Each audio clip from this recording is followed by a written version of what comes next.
DJ Ciggy. What's up? It is DJ Ciggy recording live from the Babe Cave. You are tuned in to Mad, my weekly show. You can stream this via wortfm.org, or if you're local to our radio station, just tune in to 89.9 FM WORT. I have the distinct pleasure of chatting with Lily from The Meffs. What's up, Lily? What's up? All good, all good. I am so far away from you right now. Yeah, Feels unreal. where are you right now? So I'm in a county called Essex, which is the south of England. Oh yeah, So you're so very far. far. What time is it there? I believe it's 10 in the morning here. Nice. 4 in the afternoon here. Oh, good. Okay, well, I'm glad I was able to catch you in your afternoon because I wanted to schedule it out right. So Yeah, happy. no, all good. Right on. So are you from Essex or like where are you from originally? Yeah, yeah. Born and raised. Born and raised. So I lived in a little town about 30 minutes away from where I live now. But yeah, I've never really moved away. I think I'm on the road all the time, that it doesn't matter where I live. No, it never really leaves you as a person, you know? Nah, for Well, sure. cheers. That's so cool. I semi recently talked to some people from Napalm Death and they had a lot of good Hey. to say about Essex and just like there are places where they've called home and there are places that they've moved to, but they Mhm. still think of that as their home. So it's like a place I'd love to visit someday. Hey. I mean, that's rare. Not like Essex is that place where doesn't matter where you travel around the country, everyone hates you. Yeah, it's that place. So if you're gonna go anywhere, go to Manchester. I don't know. There's something about that reputation though that might intrigue me. So I might have to go to Yeah. both places just to be fair. All right. Hit us up. Hit us up. We'll sort you out with the hotspots. Well, absolutely. Thank you so much. And I want to give a huge shout out to Discipline PR. I've been in contact with them this year and they put me in touch with your music and I have not been able to stop listening. Um, and I wanted to talk a little bit about your new EP. Mhm. Where did it all go wrong? Can you tell us a little bit about the recording process? Yeah, yeah. So it's part of it's part of a long play. So we got the first 3 tracks that are out now, and then the rest will be out in September. But the recording process was slightly different. We were touring our last record quite hard. We were doing like hundreds of shows, so I wasn't writing during that time. And then we were like, we need to record something new. Like when this touring routine is done, we need to have something else to put out. So we literally went in the studio like January this year and yeah, spent a couple of weeks with Dan Weller and yeah, bashed out like just our sickest work. I think we're like really proud of how it's come out. Like it's just heavier than anything we've done before. It's more vulnerable than anything we've done before. It's just like it's exactly the record we wanted to make at this time. I'm so happy to hear it because you can just tell by listening to it that volume is there. It's like it's just coming Mhm. from you. The vocals, the guitar, the drums. Like I'm obsessed with the instrumentation in there. And I know in the past you guys have definitely like recorded with Frank Turner and stuff. Is he like a friend? Is he very helpful in the process? Can you tell us a little bit about that? Yeah, yeah. He's become a really good friend. He's quite talked about sort of where we're from. He moved here a little while ago and then quite quickly left. So that's another reason not to come to Essex because he came and went as quick as anything. Yeah, when he moved here, we got to know him. And yeah, he just became a really good friend. And within that, we went back to him twice to record records. And he just elevated everything. You know, he was like, let me introduce you to a mate who might want to put your record out. And it was Fat Mike from NoFX. And there's like little old us just sat there like, what? Yeah. You know, like what, like what? So yeah, he's been like instrumental in like that initial part of our growth for real. And like just watching his touring schedule and how hard he works is something is pretty iconic, I've got to say. Well, absolutely. And I mean, I know for sure Fat Mike is rooted in so much music that we listen to here in the US literally all the time. No effects. There's so much. And that kind of takes me to my next point, which is you guys have an upcoming tour and you're going to be opening for Joan Jett. That's sick. Oh, mate. Bro, are you okay? Like, can I ask, Nah.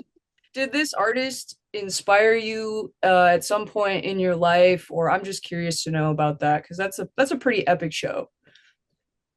There's like me and Lewis are quite different to other musicians, we always think. And the main reason is like neither of us can read music, neither of us grew up playing music. Like particularly we love music, obviously, like the majority of kids like music. But so when we're asked like who's your inspiration, like who's your guitar hero, who's your drum hero, we're like, no one. Lewis is like you, and I'm like you.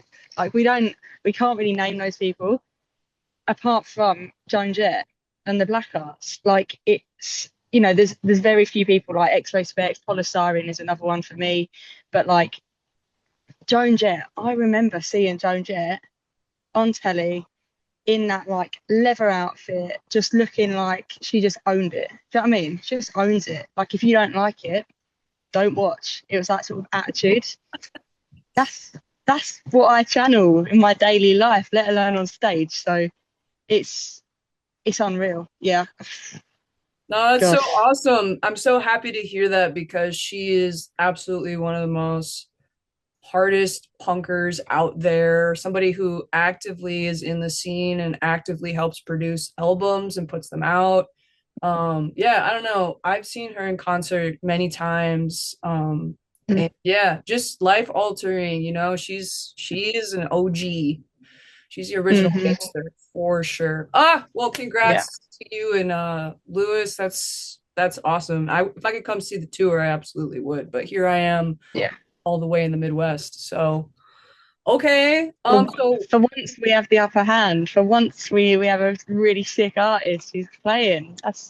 That's good. I like it. yes, no, be hype. I saw that in the tour lineup and I said I have got to ask them about that because that's pretty. Yeah. You guys are on a path. I don't know what path, but you're on a path.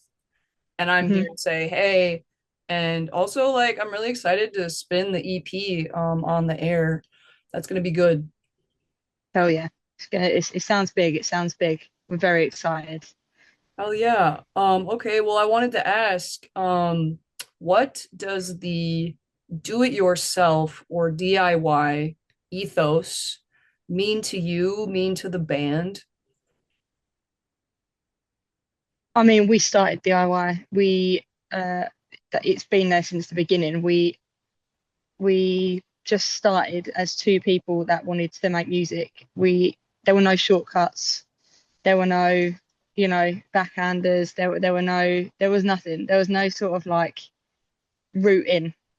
So for us, the whole DIY culture is like embraced us because we went around the country and we played every grassroots venue that would have us, like all of them. And I was talking about this a couple of days ago. Like when we started, we did a tour and it was like 22 shows or something, or 21 shows in 22 days in like the smallest, sweatiest venues. And we drove in a little Citroen C4 car with all our gear, a roof rack with bin bags full of like anything we could sell. And that's how we started. And I think when you start in that way, that ethos is always with you. Do you know what I mean? There's always that element of like you want to be in control of what's happening next. And that's why like we don't have a manager, we don't have management, because we want to do it. Like we want to be in control of that part of like our creativity, of all of that side of things. And the DIY culture, I don't think is just about, saying no to everyone and wanting to be completely independent. It's about, for us, like creating this team around us. you know. So we got these people that we trust. Like you mentioned discipline earlier, like meeting them and chatting to them, it's sick. It was the same, it was the perfect ethos that, you know, that you can just tell. You can just tell it's just the vibes. And like we've got that from like our booking agent. It's just one guy who went independent. So he went independent of all the major booking agencies, and we went with him because he was our guy.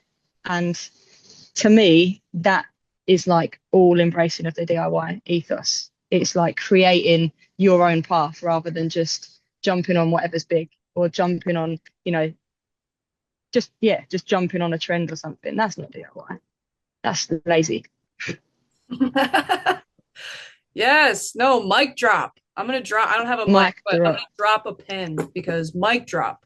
The DIY ethos is exactly why I'm here as well. I'm a volunteer radio DJ, and I've been doing it in my city for just less than 2 years, but I've been doing it my whole life. Do you know what I mean? Mm-hmm. And the DIY Yeah. ethos landed me, my radio show landed me where I'm living now, which you can't see it, but I'm living in a punk church with several other artists. And we are all, you know, we host shows, we host community events, we do harm reduction type things. And I Mm-hmm. can't tell the audience enough. If you're listening to this, just do it yourself, dude. Look out for those people in your community. You're stronger with your community, and go independent, man. Like you're going to get the greatest outcomes. You're going to work a lot harder, but it's going to be Mm-hmm. honest work. So you Yeah. heard it here. You heard it from Lily. You heard it from the Meffs. Thank you for that great answer. 100. Not at all. And yours as well.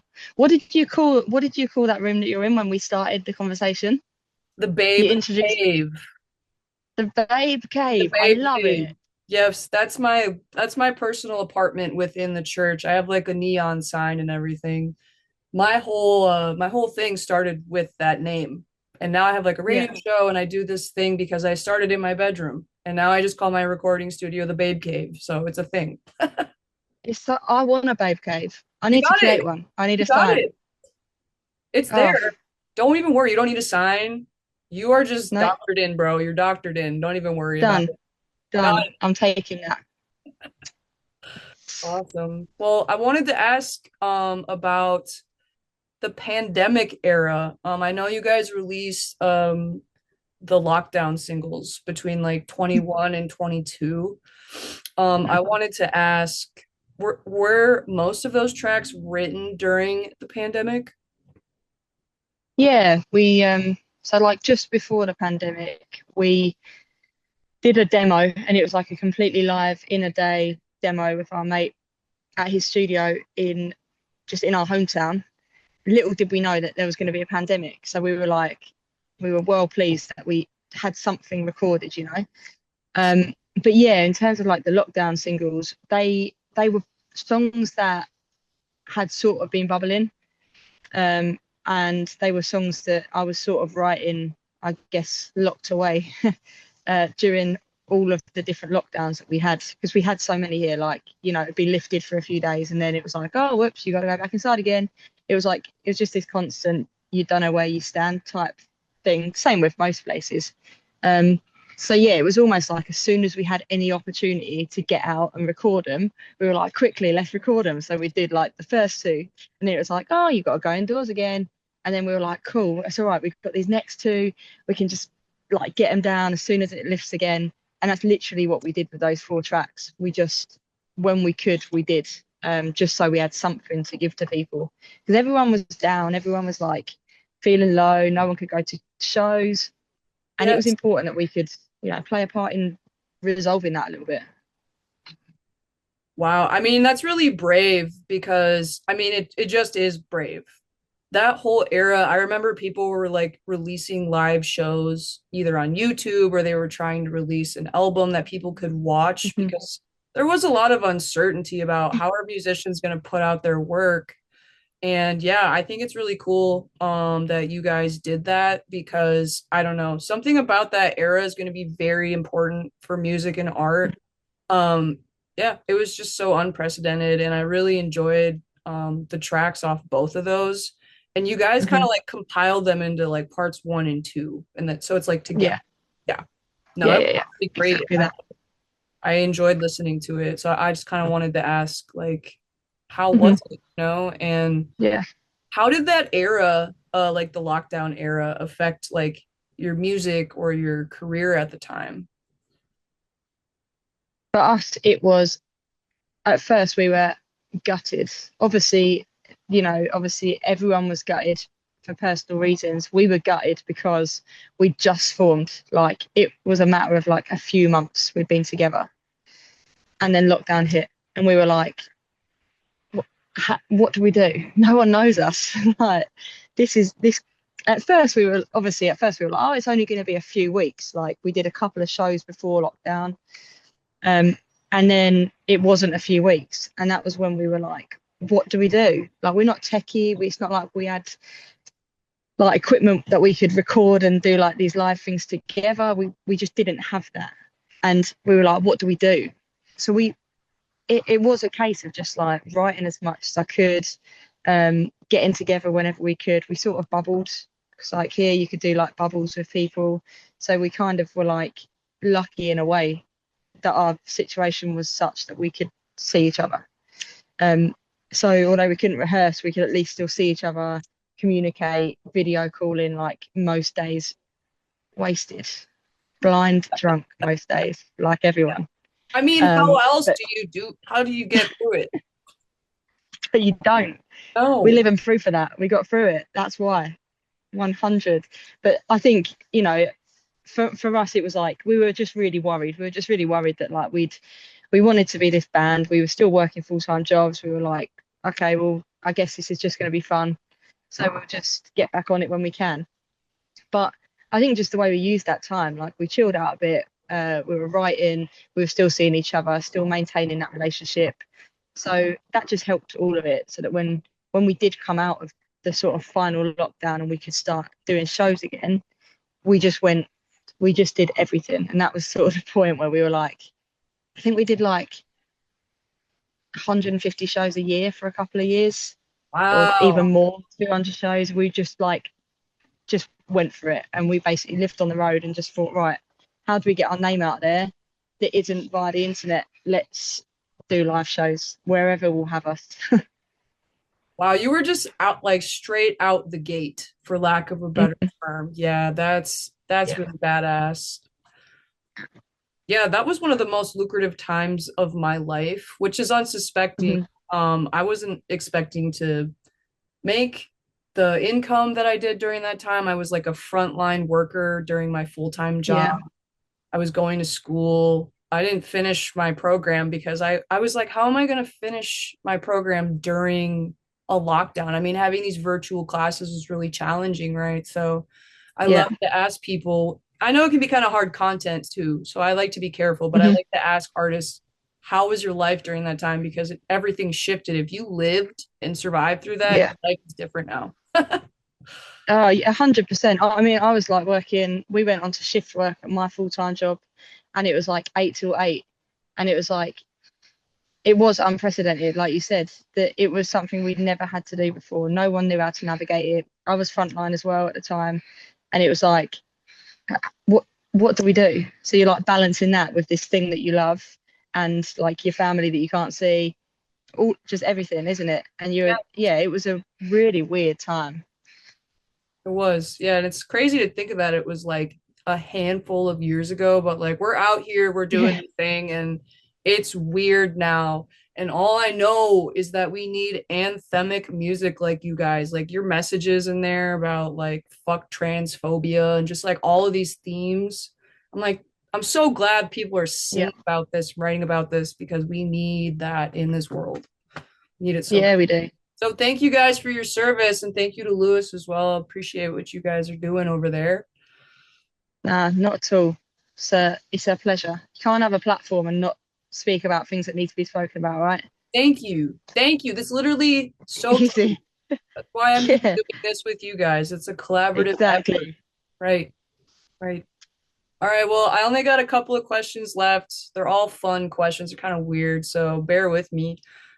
Would Cool. you, would you or have you ever done a DJ set? Yes.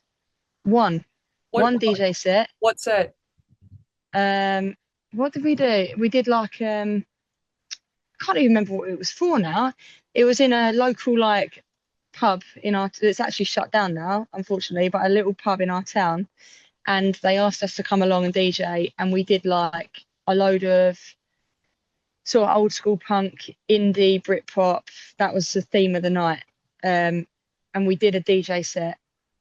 Do you know what's really weird? Like we don't drink really, and we don't drink when we play. We don't drink when we tour. Like we made a conscious decision.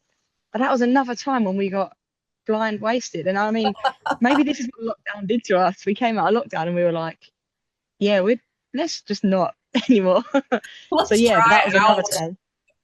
Yeah, let's try it out. And oh my God, like, how do we feel so good now? I wonder. You got Yeah, your brains back. Yeah. I know, right? Got our brains back. We can actually concentrate and drive. Like, it's great. Oh, yeah.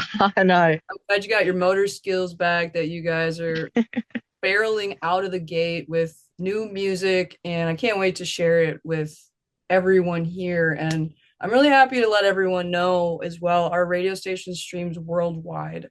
So it's something people can tune into via our website, wortfm.org. And I'm so excited to be chatting with Lily from The Meffs. Okay, next fun question. What is your favorite piece of furniture? Either one that you literally have or one that you would want.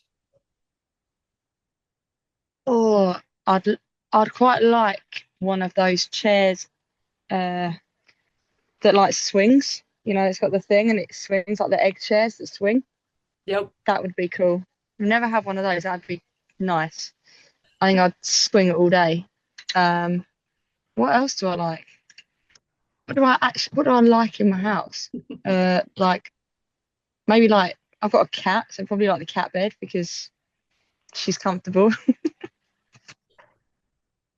That's a good one. Is Yeah, that no? my Is dogs, that a my good one? dogs don't even have a bed. They just jump on my bed. In fact, I think one of my dogs did earlier in the interview. She just went right up there.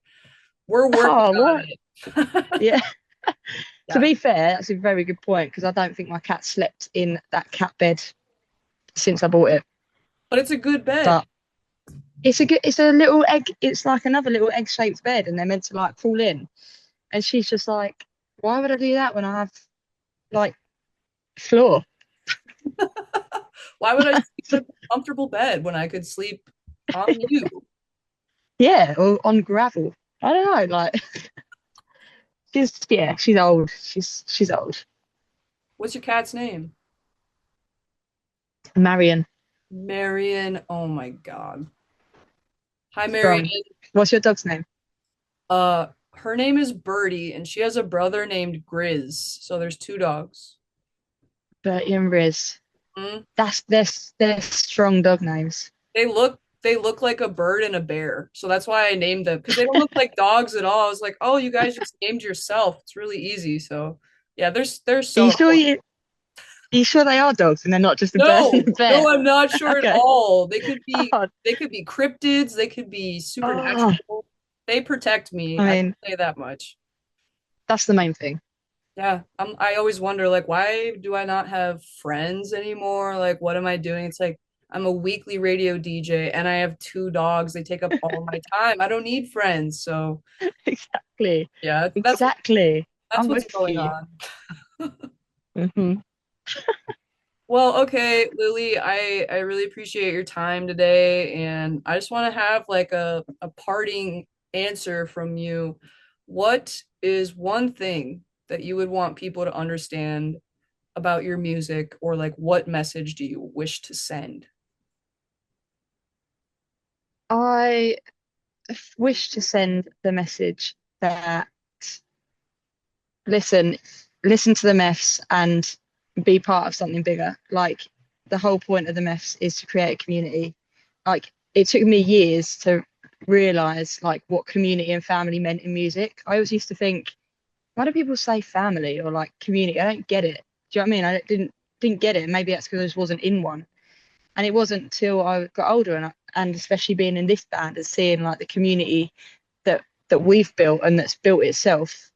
It's just like essential to everything that we do. Like, if you feel like you don't fit in, if you feel like you're having a bad day, feel like you're having a bad life, if you know, can't relate to anything else that's going on in the world, you just don't know where you just don't know where you sit, where you fit, we're here. Like, literally, our door is open to everyone, and well, everyone apart from fascists, but you know, we still welcome them in because we like to have a chat with them. But Yes. the whole point is community. I think listen to our music and be part of something bigger than just yourself, because that's super important in this day and age. Couldn't have said it any better myself, folks. Lily from the Meffs. Shout out to Lewis. Shout out to Fat Records. Shout out to everybody that made this possible. Thank you, Discipline PR. And Lily, I want to say good luck with everything. You guys are more than ready to do this. You don't need to take it from a stranger, but take it from DJ Ciggy. I think you're pretty ready. And if you get the chance, burn one Do it. Joan for me. That's my dream rotation. That's all I'm gonna say. Yeah. Yep. I mean, Okay. Okay. over here we call it Wait. a dream blunt rotation. So like what people would you sit in a smoking circle with and like smoke a joint? You guys are my dream blunt rotation. Hey, Yep. that's like the biggest compliment I've ever been given in my Isn't that a life. good one? Like it's like who would you like to Yeah. smoke with? That person. You guys are my dream blunt Yeah. rotation. And I'm sure Lewis would be too. That is. We need to get like glasses that are as good as yours though, and then I feel like we're worthy. Your glasses are great. You're doing fine. Okay. Oh man, you've made my day. I'm so glad. Yeah, you guys just go do Yeah. your thing and I'll be spinning the records here in the Midwest. Deal. It's a deal. Cheers. Well, guys, if you're listening, you can find the Meffs on Tidal, Bandcamp, YouTube, wherever you stream music. Please, ideally, do anything but Spotify. I'm not allowed to tell you what to do. But DJ Ciggy highly suggests that you support the artist directly by buying their music or streaming them from an artist-friendly site. Lily, thank you so much. It's been a distinct pleasure talking with you today. Been fantastic. Thanks for having me. DJ Ciggy.